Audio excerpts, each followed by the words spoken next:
سلام بچه ها، اولین روز کاریمون رو شروع میکنیم در حمایت از حیوانات بی سرپرست کوچه و خیابون که امیدوارم بتونم از طریق مسافرهایی که از طریق من یه نقطه به نقطه دیگه جابجا میشن، برای اون بچه هایی که تو خیابونن، تو کوچن، بی غذا و هلاک دارن هلاک میشن، واقعا یه مقدار پول بتونیم جمع کنیم و حمایتشون کنیم.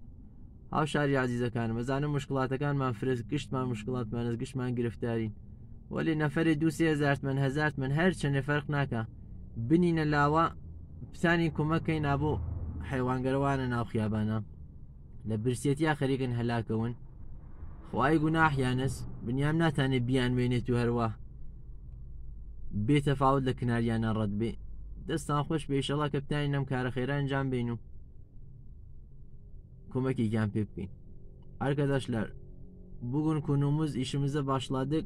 Sokak hayvanları ile ilgili.